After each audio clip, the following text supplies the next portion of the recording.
No dia 14 de maio de 2024, a senadora Damares postou no seu Instagram um caso que chocou, com certeza, toda a nação. Um avô abusou da sua neta de 5 dias de vida. E é sobre um caso tão absurdo como esse que nós vamos falar um pouco no programa de hoje, logo após a vinheta.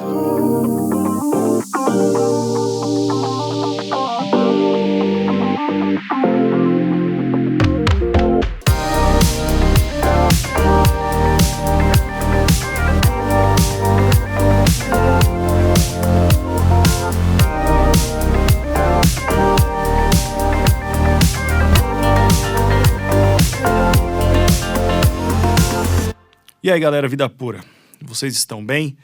Mais uma sexta-feira, juntos para a glória de Deus. Se você está aqui conosco na nossa estreia, ou o dia que você está acompanhando esse programa aí, seja sempre muito bem-vindo, muito bem-vinda. Saiba que toda sexta-feira, às 20 horas, horário de Brasília, nós temos um encontro marcado aqui no canal da Telmídia, diretamente dos estúdios da Comev em São Paulo. Então, já se inscreve no canal, já deixa o like, já ativa o sininho aí e compartilha esse programa com outras pessoas. Vocês não estão compartilhando. Compartilha para que a mensagem chegue em outros lugares. Tantas pessoas que precisam ouvir o que está sendo dito aqui. Então, não custa nada você compartilhar, combinado? E se você quiser vir aqui também utilizar os estúdios da Comev em São Paulo para fazer o programa da sua igreja, o podcast da sua igreja, entre em contato com o pessoal aqui, que você vai ser muito bem recebido e vai produzir um conteúdo de extrema qualidade, ok? Bom, hoje nós vamos falar sobre algo que é muito recorrente, mas que todas as vezes que a mídia dá uma exposição, chega a ser muito avassalador, é muito pesado. A senadora Damares Alves postou no seu Instagram a notícia que um bebê de apenas 5 dias de vida foi estuprado pelo avô padrasto, né? Não necessariamente um avô de sangue, numa cidade do Amazonas. E ela diz que o bebê ainda estava com o cordão umbilical, né, normal, e teve o seu órgão genital dilacerado. Segundo a polícia, a criança segue internada. E aí a notícia se desenvolve e a Damares apresenta uma solução para o problema, e é tudo isso que eu quero falar um pouco aqui no programa de hoje. Porque quando nós olhamos um fato como esse, é uma repulsa muito grande que nós sentimos. Como que alguém é capaz de abusar, de violentar um bebê de 5 dias de vida? É algo inimaginável. E todas as vezes que a gente vê isso, a gente olha e fala, nossa, esse cara é um monstro. Esse cara tem que morrer, ele tem que apodrecer na cadeia. Coloca ele aí na praça pública para ser linchado. Vamos fazer justiça com as próprias mãos. E, de fato, é um ato repugnante. Eu que sou pai, ao ver essa situação, sinto náuseas. Só que algumas coisas precisam ser esclarecidas para você. Porque, senão, esses problemas, esses crimes, eles vão continuar sendo recorrentes cada vez mais. Aqui, nos programas do Vida Pura na Telmídia, se você assistir o programa número 4, o vício e o cérebro, e o programa número 6, a espiral da degradação, você vai ver que eu já falo sobre algo e dou toda uma explicação científica e teológica do porquê que as coisas chegam aonde chegam. Por que uma pessoa é capaz de fazer esse tipo de coisa? Primeiro, ela tem um histórico de vida. Esse senhor de idade aqui já foi criança um dia. Muito provavelmente também foi abusado. E a partir daí, traumas começaram a se desencadear. Outra coisa que começou, com certeza absoluta, a acontecer na vida dele foi o consumo de pornografia. E ao começar a consumir pornografia, submeteu o cérebro dele em algo que nós já explicamos nos programas anteriores, mas não custa nada repetir aqui, que se chama hipofrontalidade, que é o atrofiamento dos neurônios, principalmente na região do córtex pré-frontal. O que isso significa? Significa que o controle inibitório desse senhor foi prejudicado. O que isso quer dizer? Quer dizer que ele se torna uma pessoa compulsiva, ele quer sempre buscar o prazer, impulsiva, não mede as consequências dos seus atos, e por não ter esse controle inibitório mais, aquilo que era abominável passa a ser desejável. E quando a pessoa menos espera, já está praticando o ato. Aquilo que ela abominava, ela passa a praticar. E isso acontece em uma velocidade até que rápida. Por quê? Quanto mais consumo de pornografia, mais o cérebro se deteriora e assim vai te impulsionando a procurar novas formas de prazer. A violência é algo que anda de mãos dadas com a pornografia. Não existe filme pornográfico que não contém violência, porque ele por si só já é a imagem de Deus sendo maculada diante dos nossos olhos. Esse senhor passou a vida inteira nesse ciclo, buscando o prazer cada vez mais, cada vez mais, cada vez mais. E como qualquer outra droga, vai te impulsionar a procurar outras formas. A droga química, por exemplo, as pessoas usam quantidades maiores, usam mais. Mas a pornografia, como droga que é, não vai te impulsionar a simplesmente consumir mais pornografia, mas vai te levar a procurar outros gêneros pornográficos. E se vocês não sabem, o segundo gênero pornográfico mais pesquisado no Brasil é o gênero que simula o abuso, principalmente o abuso incestuoso, ou seja, o abuso dentro da própria família. Se você der um Google aí agora, e você vai ver as notícias que a maior parte dos abusos, quase 90% dos abusos, acontecem dentro do contexto familiar. E aí existe uma categoria, um gênero pornográfico que trata só disso, e é o segundo gênero pornográfico mais pesquisado do Brasil. Será que isso é uma grande coincidência? É claro que não. Se você olhar agora as notícias dos abrigos no Rio Grande do Sul, nós estamos vivendo aqui talvez a maior tragédia que já aconteceu na história do Brasil. E aí nós temos lá os relatos que nos abrigos para pessoas que perderam tudo no Rio Grande do Sul estão acontecendo casos de abuso. Crianças estão sendo violentadas. Nem mesmo a tragédia, o caos, é capaz de impedir esses homens de ir lá e cometer esses atos abomináveis. Tudo isso por quê? Porque nós estamos em uma cultura hipersexualizada, que valoriza o sexo acima de todas as coisas, que coloca sexo em tudo que produz, formando mentes pornificadas que vão, de fato, consumir a pornografia mais explícita em si, e uma coisa vai chamando a outra. Então, uma coisa que tem que ficar bem clara. Se você está aí me assistindo e diante das notícias você condena esse cara, mas também consome pornografia, também se masturba, saiba que você não passa de um hipócrita, porque você colabora para esse tipo de situação acontecer. A única diferença é que esse cara, ele está mais adiantado nessa espiral de degradação. Ele denegriu mais o seu cérebro, mas você está na mesma estrada e você pode chegar exatamente no mesmo lugar. E eu não falo isso apenas apontando o dedo para você, porque esse é o meu testemunho de vida, você já sabe, aqui no programa 1 eu contei a minha história. Se você não viu, depois volta lá e assiste. Durante 12 anos da minha vida, eu também contribuí para esse tipo de situação. Eu também estava moldando a minha vida, caminhando a passos largos para ser uma pessoa como esse cara. Porque todos nós temos pleno potencial de sermos um abusador, de desenvolvermos desejos por crianças. Faz parte da nossa natureza caída e faz parte dos efeitos que a pornografia causa no nosso cérebro. Se você está aí me assistindo e ainda é um consumidor de pornografia, você contribui para isso. E quando você menos esperar, você vai começar a cometer atos abomináveis, porque aquilo que era abominável passa a ser desejável quando você menos espera, você está praticando.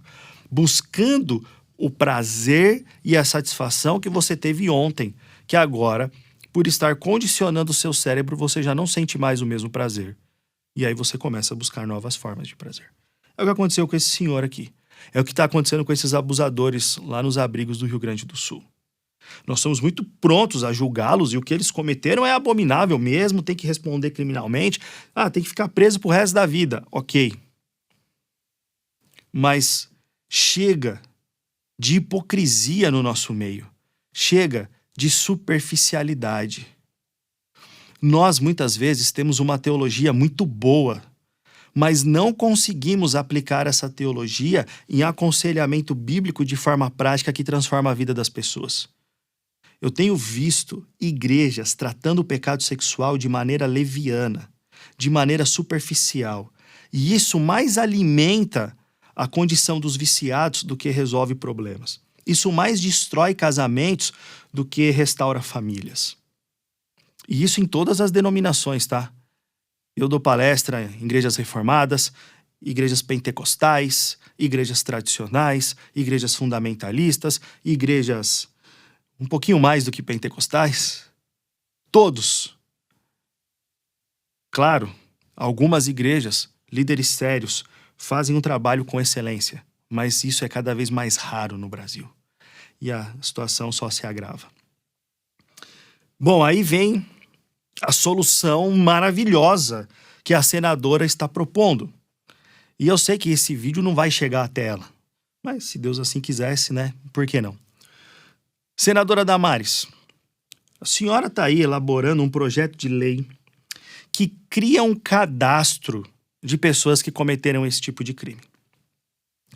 Para que a pessoa fique marcada. Então, esse cara não vai ter nenhum emprego que coloque ele em contato com crianças. Esse cara talvez nem seja mais empregado por ninguém.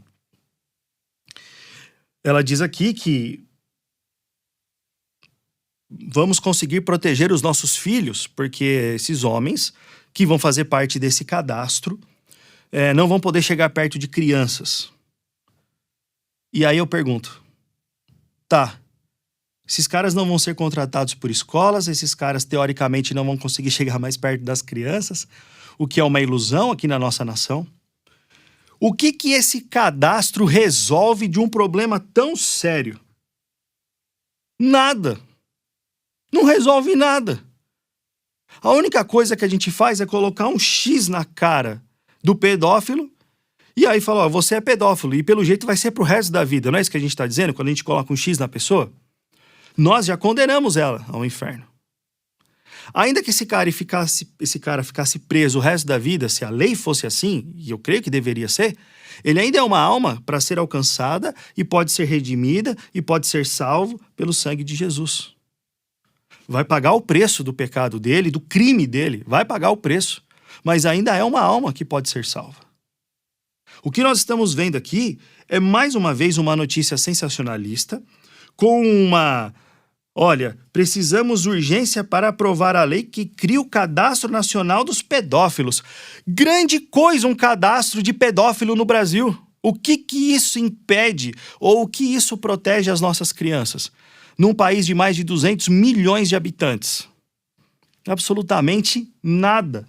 Elas vão continuar sendo violentadas, elas vão continuar sendo exploradas. Né, ministra? Era ministra, agora é a senadora. Quando foi ministra, o que mudou para nós? O que melhorou para nós? Quais foram os avanços da nossa nação quando você esteve lá e ainda continua sentada na cadeira do poder? Se nós não atacarmos de fato a raiz do problema e aquilo que alimenta essa rede, nós vamos continuar tendo as mesmas notícias. Nós formamos uma geração de pornógrafos desde a mais tenra idade. A média mundial para o primeiro contato com pornografia é entre 6 e 8 anos de idade. A neurologia fala que o nosso cérebro amadurece, de fato, aos 25 anos. Então imagina, com 8 anos esse menino começa a ter contato com pornografia. O cérebro dele só vai amadurecer de fato aos 25. De 8 para 25, são quantos anos? O que está acontecendo nesse meio do caminho? Ele está levando o cérebro dele, que deveria estar em pleno desenvolvimento, a sofrer algo contrário, um atrofiamento neural. E isso vai impulsioná-la a cometer atos cada vez mais degradantes em busca da sensação de prazer, que a cada dia que passa vai se tornando menor, porque aquilo que satisfazia ontem, hoje já não satisfaz mais. Qual a chance dele ser um abusador aos 25 anos, aos 30 anos? E esse senhor aqui, a matéria não diz a idade dele, mas ele já é um senhor de idade, acredito de mais de 50, 60 anos. E aí? Um cadastro muda o quê? Não muda nada. Porque é na raiz do problema, nas nossas escolas, numa cultura hipersexualizada que apoia o sexo de todas as formas, que está o problema. Até mesmo dentro das igrejas. Você que está me assistindo aí, quantas vezes seu pastor subiu e pregou um sermão sobre pureza sexual? Pense nisso. Eu passei a vida inteira num contexto cristão e nunca ouvi meu pastor falar nada sobre sexo. O assunto proibido. E aí eu pergunto, quem criou o sexo? Não foi Deus? Deus faz algo ruim? Deus viu que aquilo que ele fez ficou muito bom. O sexo é bênção divina para ser desfrutado dentro dos princípios que ele estabeleceu e nós precisamos crescer aprendendo isso. Os nossos jovens não crescem aprendendo isso. Talvez você está mais preocupado em fazer o cine pipoca para os adolescentes da sua igreja, fazer a noite de não sei o quê. Chega de criar entretenimento para querer prender esses jovens dentro da igreja. Se não for por Cristo, não vai ser por nada. E nós não preparamos essa geração. Somos inertes. Nós somos uma luz que não ilumina, um sal que não salga. De fato, eu gostei muito de uma exposição do reverendo Heber Campos Jr., quando ele disse que nós somos o sal da terra. E o sal, ele tem a função de conservar, no sentido de que ele retarda o apodrecimento. Não que a carne ali salgada não vai apodrecer. Ela vai, se ela ficar ali, ela vai. Só que o sal vai retardar esse apodrecimento. Nós estamos aqui para que esse mundo caído, que um dia vai ter fim, ainda caminhe à luz do evangelho para que esse apodrecimento seja retardado, digamos assim. É uma missão que nós temos, mas é uma missão que não cumprimos. E aí fica a minha indignação em gravar esse programa. Porque nós estamos desde 2016 batendo na mesma tecla. E somos taxados de radicais, de intolerantes, porque as coisas não são bem assim, porque é melhor que os nossos jovens se masturbem do que façam sexo. Coisas que saem da boca de líderes religiosos até hoje. E as notícias não param. As notícias não param. E os relatos que eu recebo de pessoas que foram abusadas dentro da própria igreja, foram abusadas por líderes religiosos. E se você fizer uma pesquisa agora recente aí, dias atrás, aí estourou um escândalo de uma igreja aí. De um pastor que tinha relação sexual porque se aproveitava das mulheres vulneráveis ali, aquela carência toda, dependência emocional, e se aproveitava delas. Nós vivemos de escândalos. Um país com mais ou menos 70 milhões de cristãos ainda é conhecido lá fora como o país do carnaval e do sexo fácil. E aí quando você emprega seu voto e coloca uma pessoa no governo que você acredita que vai defender os seus valores, ainda assim é muito raso o que está no coração deles. Porque eles sabem que não adianta forçar leis que não vão ser aprovadas. Parece que nós estamos de mãos atadas, não é mesmo? Temos um problema, não atacamos a raiz do problema, e a solução que nos é apresentada não vai mudar em absolutamente nada. Em absolutamente nada. Aquilo que nós estamos vivendo. E aí? Abandonamos tudo? Não. Não abandonamos nada. Seguimos. E se você está assistindo aqui até agora, eu quero te falar uma coisa. Só existe um meio das coisas serem diferentes. Se você aí quiser de fato, como disse o reverendo Heber, ser sal nesse mundo e atuar ativamente para que essa degradação não caminhe a passos largos, mas de uma maneira diferente. Você precisa ser a luz do evangelho aonde você está. E de alguma forma Deus vai usar a sua vida para proteger essas crianças que estão ao seu redor. Mas antes de mais nada, você precisa se arrepender. Porque a maioria das pessoas que estão aqui me assistindo ou estão envolvidas em pecado sexual, ou são líderes em busca de informação. De um jeito ou de outro, se arrependa de tudo que aconteceu até agora e daqui para frente, mergulhe de cabeça em aprender o que é a pureza do evangelho, a pureza sexual e como nós podemos criar meios e formas de proteger nossas crianças, pegar essas crianças que já foram abusadas e fazer um trabalho de restauração na vida delas o quanto antes que elas se tornem os próximos abusadores. E atacar na raiz do problema o vício em pornografia desses homens e mulheres que geram todas essas sequências de crimes que nós estamos vendo. E aos pedófilos que vão cumprir penas mais duras como deveriam ser, ainda assim podem ser restaurados. Porque você não pode ser o hipócrita que condena e quando esse vídeo termina, você corre lá no site pornô para satisfazer os seus desejos. Se tudo isso não mexe com o seu coração, eu não sei mais o que mexe. Porque ficou muito claro que nem a maior tragédia da nossa nação foi capaz de frear os abusadores dentro dos abrigos. Significa que talvez tudo que eu esteja falando para você tá batendo e tá voltando. E aí eu quero encerrar isso. Esse programa tão difícil com o que Jesus disse lá em Apocalipse. Porque nesse caso aqui são as palavras do próprio Cristo, direcionadas ao apóstolo João. No capítulo 2, a partir do versículo 12, que diz assim: Ao anjo da igreja em Pérgamo escreva: Estas são as palavras daquele que tem a espada afiada de 2 gumes. Sei onde você vive, onde está o trono de Satanás. Contudo, você permanece fiel ao meu nome e não renunciou à sua fé em mim.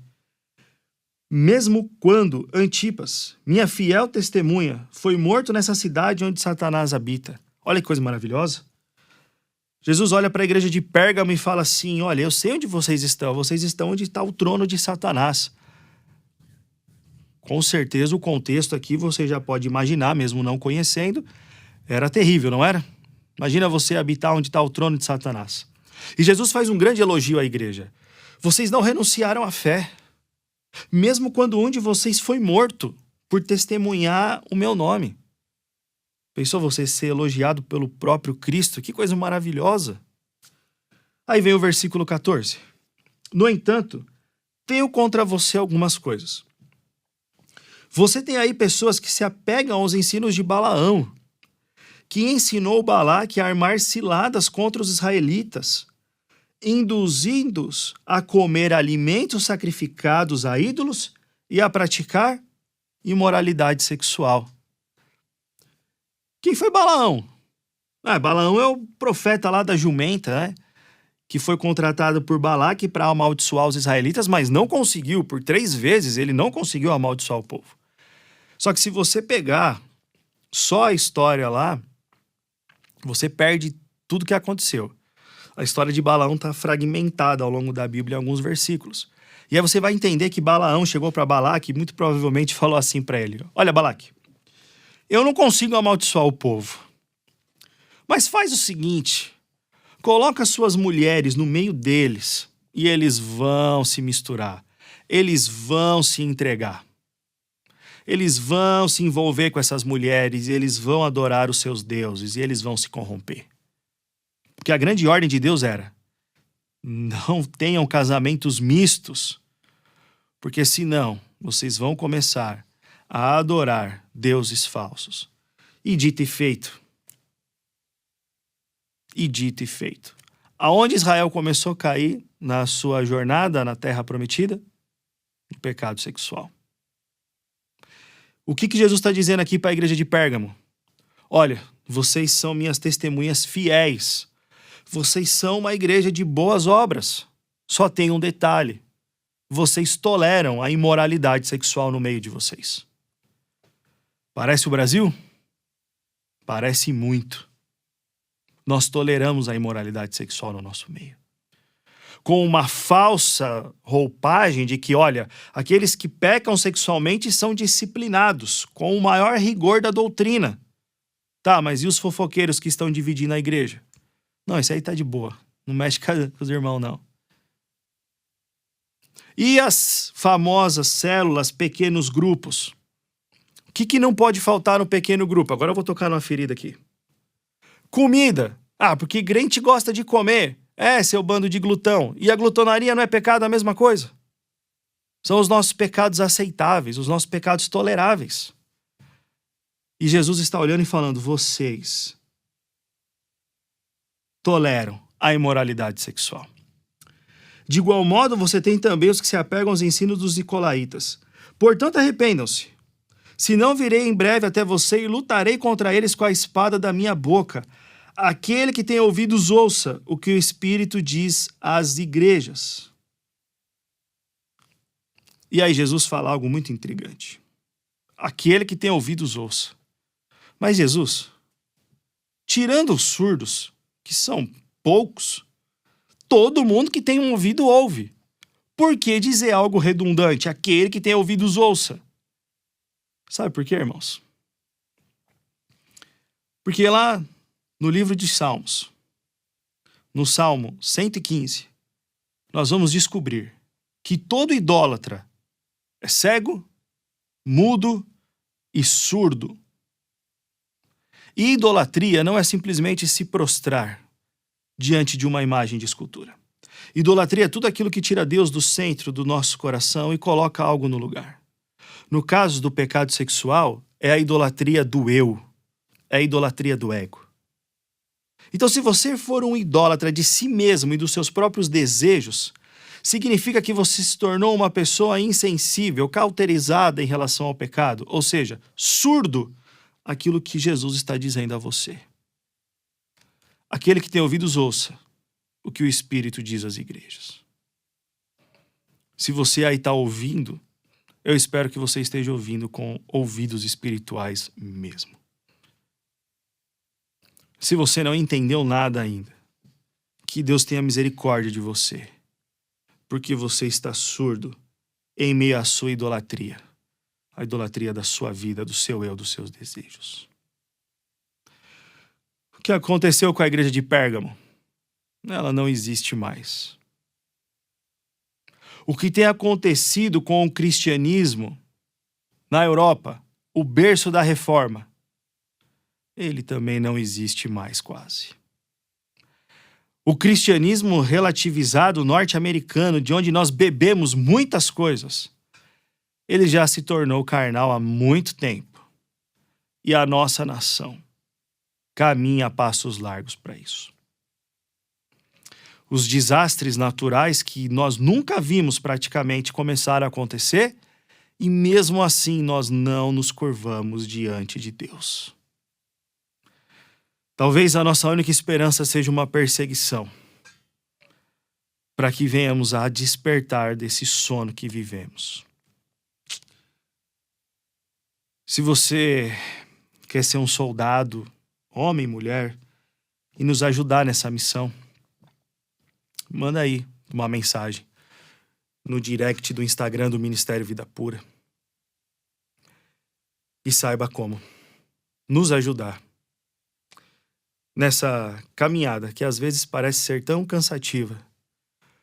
Mas se Jesus não desistiu daquela cruz, nós também não vamos desistir de alcançar essas crianças, de proteger essas crianças, de atacar a causa raiz do problema e restaurar homens viciados em pornografia para que eles se tornem homens de valor, mulheres viciadas em pornografia para que se tornem mulheres restauradas.